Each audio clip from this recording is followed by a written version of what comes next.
Winnie Madikizela-Mandela loses her legal bid for ownership of former President Nelson Mandela's home in Qunu. ANC MPs again refused to apologise to the public protector over the eNCA debacle. A very good evening to you. You're watching eNEWS Direct. I'm Madikizela-Mandela. And I'm Sandile Ganose. Good evening. To comment on any of our stories, you can find us on Twitter and Facebook. That's at eNEWS Direct. And tonight's hashtags are Qunu and eHome Affairs.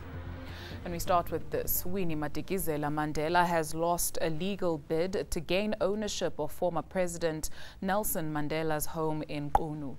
In February, the struggle stalwart applied to the Mthatha High Court, asking it to set aside Madiba's will. In his last will and testament, Madiba left the Qunu property to the Mandela family and his wife, Graça Machel. The ruling was short and to the point. 1, the application is dismissed. 2, the applicant is ordered to pay the costs of the first respondent and the third respondent. It means Winnie Madikizela-Mandela has no claim over her ex-husband's home in Qunu. Madikizela-Mandela had argued that even though she and Madiba divorced in 1996, they were still married under customary law. But one of Nelson Mandela's trustees says Madikizela-Mandela was never the rightful owner of the Qunu house.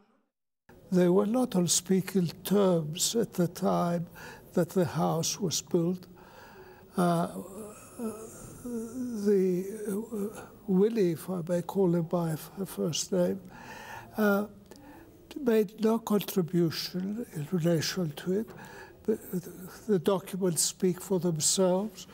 Mr. Mandela paid $4.5 million for the house to be built. Meanwhile, the Abatembu Royal House has welcomed the judgment, saying that while Madikizela-Mandela is a respected elder, she appears to have been misled by incorrect legal advice. Qunu residents say with the exception of cleaning staff and guards, the house stands empty. They say it's been months since Graça Machel visited, while Mandela has his own residence in nearby Mvezo. Lester Kivet, Qunu in the Eastern Cape. The DA wants President Jacob Zuma and ANC members of parliament to be held accountable for the eNCA debacle. The party has laid a complaint with the registrar of the Joint Committee on Ethics and Members' Interests against all ANC MPs involved in the eNCA ad hoc committee. But the ANC in parliament says the stunt makes no sense and is unworthy of the Ethics Committee's time. The Constitutional Court recently found that Jacob Zuma and the ANC majority in Parliament violated the Constitution by not following the Public Protector's recommendations on eNCA.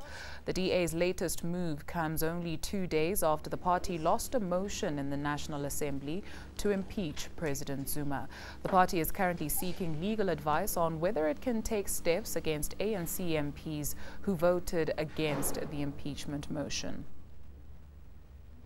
ANC members of parliament have again refused to apologise to the public protector. Thuli Madonsela briefed the Portfolio Committee on Justice on her budget today.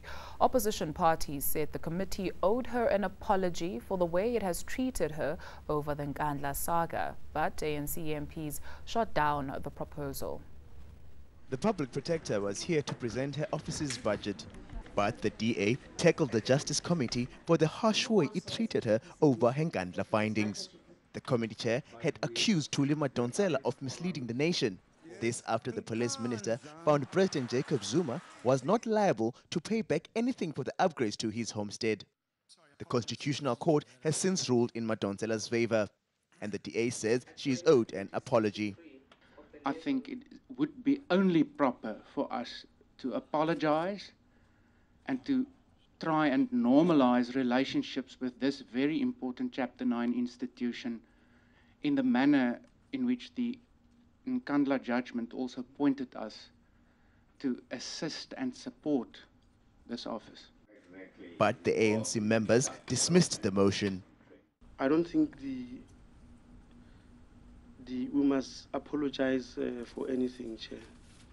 It's just like when a judgment of a lower court has been dismissed by a higher court, the lower judge is not told that he must apologize for judgment. ANC MPs claim the public protector was confused herself about her powers before the Constitutional Court judgment, something Madikizela denies. I've never been confused about the powers of the public protector.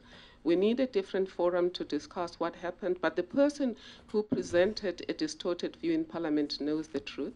The Justice Committee approved Madikizela's 263 million rand budget for the current financial year. It now has to be rubber-stamped by the National Assembly. Bonga Dulane, Parliament.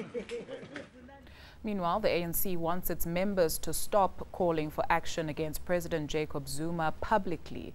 It rather wants members to voice their concerns within the organization. ANC branches in and around Johannesburg are calling for action to be taken against Zuma following the Constitutional Court's eNCA judgment. Former ANC leaders and struggle stalwarts call for Jacob Zuma's immediate resignation. We're asking you to just do the right thing and to step aside. Just go. He should resign. The call is now coming from within the party. Members of the ANC's Lillisleaf branch met in Johannesburg last night. Act decisively and remove the president. It's not meant to humiliate him, but it will be good for the ANC.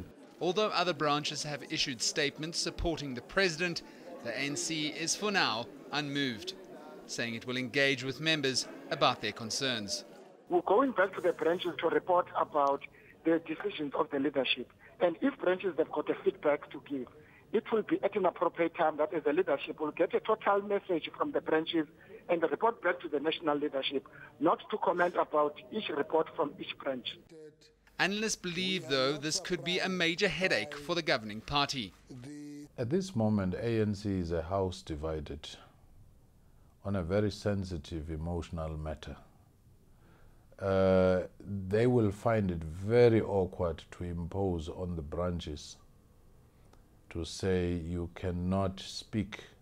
This could be the beginning of a serious internal battle within the ANC. The organization must try and defuse the situation before it causes more damage to the ruling party ahead of local government elections. Nicolaas Bauer, Johannesburg. Let's focus on to other news now. And the process of getting an identity document is about to get a whole lot easier. Today, the Home Affairs Department launched the eChannel project that will see smart ID and passport applications processed at a bank using biometric data. ABSA, Nedbank, Standard Bank and FNB will be offering the service. But for now, only 30 to 35-year-olds can apply online and collect the documents at a bank. President Jacob Zuma attended the launch. It all starts with an online application through the Department of Home Affairs website. Finally, select your bank and your branch where the appointment will happen, where you would actually come in for collection. Once the customer comes into one of our branches, they would then go through a very simple biometric process. They would also then have their photograph taken, and an SMS would follow, giving them exact time when they would come in to actually do the collection. The eChannel project is part of the move to digitize services. The department aims to phase out over 32 million green barcoded IDs within the next 5 years. For now, 30 to 35-year-olds only can apply online and fetch them at the bank. This is also aimed at curbing identity theft. It is possible to reach over 20 million clients with improved queue management and enhanced client experience. This also benefits the banks by reducing fraud through confirming the identity of clients. A smart ID card will set you back 140 Rand, while passports cost 400 Rand. Leranzo Temba, Midrand. Turning to world news now, and France has passed a controversial law that makes it illegal to pay for sex. Those found guilty can be fined the equivalent of up to 60,000 rand. Sex workers' unions protested outside Parliament, saying the law will jeopardize the livelihoods of an estimated 40,000 sex workers. But supporters of the law believe it'll help fight trafficking networks. And police have had to separate supporters of Donald Trump and anti-Trump protesters outside his New York campaign rally. There have been no reports of arrests or injuries. A poll released earlier this week shows Trump has 52% support in the state. Let's take you straight to the sports desk now, where Sandile is standing by. And what do you have for us after the break, Seda? With the police ministry confirming that EFF leader Julius Malema was stopped by a group of armed policemen at the Greyston off-ramp on Sunday. It says this was done because the officers suspected his convoy was a gang of blue light hijackers. Earlier in the week, the party claimed that the incident was an act of intimidation and harassment. Another subject of discussion is the Satawu strike in Cape Town, which is affecting train services. Metro Rail has prevented the industrial action through a court interdict. Satawu wants an end to outsourcing and for workers' salaries to be aligned with those of other provinces. Remember to comment on any of our stories. You can, of course, find us on Twitter and at Facebook. That's at eNEWS Direct, or you can head on over to our website. That's eNCA.com/direct. Do stay with us. After the break, we've got your business news as well as your weather forecast.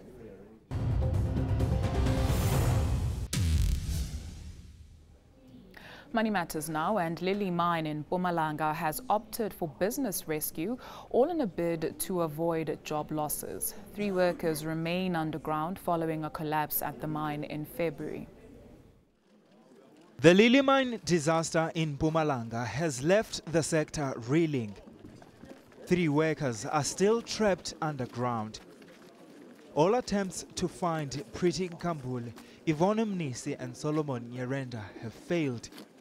Now the mine is under business rescue. We've been trying to raise funds for quite some time now to build the second portal into the mine, as we've indicated before. The process is taking longer than we had anticipated. You know as well as I know that ever since the accident happened roughly 2 months ago, we have not been able to mine, right? So that obviously has a severe impact on the mine's cash flow. The company has about 500 employees and says the plan is to avert job losses. We are committed to keeping on paying the salaries of the people who work for us and redeveloping the mine. We have an incredible body of ore down there that's rich in gold and a robust ore body. You know, that means that this mine going forward will be profitable. As the company tries to stay afloat, efforts to find the 3 workers remain on hold. Trade Union Solidarity says a business rescue seems to be the best option for the company. Malungi Lupui, Johannesburg. Let's see how the markets performed today.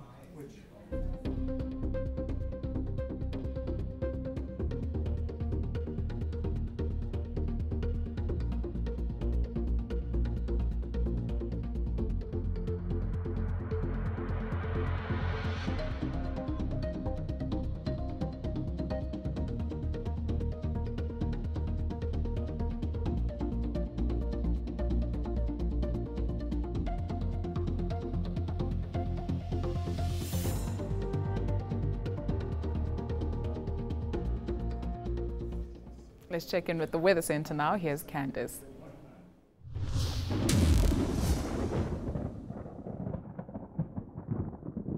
After 2 days of cloudy, wet, cold and windy weather over the central and northeastern parts, we'll start to see things clearing out as we head towards the weekend.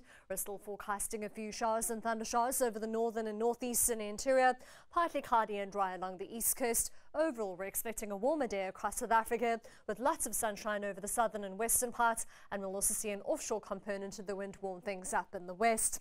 We're expecting a partly cloudy and dry day for KwaZulu-Natal on Friday, with highs in the low 20s over the interior and mid-20s along the coast. A bit of cloud is expected over the eastern part of the Eastern Cape, but other than that, sunny weather is forecast with a pleasant autumn afternoon, 27 for Graaff-Reinet and Somerset East. Here's where things start to warm up in the Western Cape with lots of sunshine and highs in the upper 20s and low 30s. Cape Town topping 32 degrees. Fine and hot over the western part of the Northern Cape, but with a few thundershowers still over the northern and eastern parts. Mostly cloudy and mild for Pietersburg and Kimberley, both in the low 20s. Dry as we head towards the Free State with a chilly start to the day and a partly cloudy and dry afternoon with highs in the low 20s. You'll also see maximums in the low 20s for the northwest with the possibility of thundershowers and showers. We're forecasting dry weather over the southwestern part of Limpopo, but with the possibility of rainfall for the rest of the province. Polokwane and Tzaneen both at 21. Rain is forecast for Bombela and Skokuza with a partly cloudy and dry day for the rest of the province. After a bitterly cold Thursday, we're expecting a warmer day for Mpumalanga, but still cool for Ermelo and Emakazeni, both in the teens. A chilly start of the day for the Highveld with a slight possibility of rainfall for Soweto and Johannesburg, both at 20 on Friday afternoon. On Saturday, we're forecasting some rain for Bombela. Overall, we're expecting warmer weather across South Africa. Hot weather is forecast over the western parts for the weekend, with that hot weather spreading through to the southern part of South Africa, and we're expecting a pleasant autumn day across the country. That's all from the Weather Centre for now. Have a great night.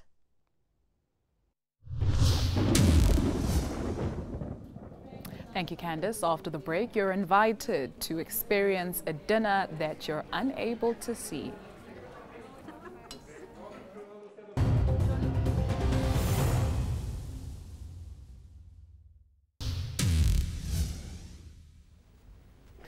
The Institute for the Blind is offering a dinner with a difference. Yep, and it wants people to experience what it's like to lose their sight, and it's being done over a full-course meal. This is your regular dinner table setting, laid out with all the usual trimmings like cutlery, serviettes, glasses, plates, and even some wine. Now imagine your dinner experience without your sense of sight. How would you react when you can't see a thing? Well, guests at the dinner in the dark are about to experience just that. A lot of anticipation to see it. I'm a little bit nervous. The ultimate goal is to introduce people to the magical world of the blind. And the best way to show them is to take them into an environment that I like most, is having a couple of glasses of wine and my friends around the dinner table. So yeah, it's kind of sensitizing people in one small way about what it is to be blind. Another set of curtains. Oh, this is incredibly nerve-wracking. As daunting as the darkness felt, it was at the same time a humbling experience. My biggest achievement to date is accepting my blindness for what it is. Accept it for what it is, you'll open up so much space in your mind to live your life to the fullest. The dinner also marked the announcement of the organization's new name, Kaleidoscope. We've been known in Worcester as the Institute for the Blind for 135 years. So this is a major landmark for us. And in the end, this mess left behind shows just how much the sighted take for granted. Tanya Neft, Cape Town.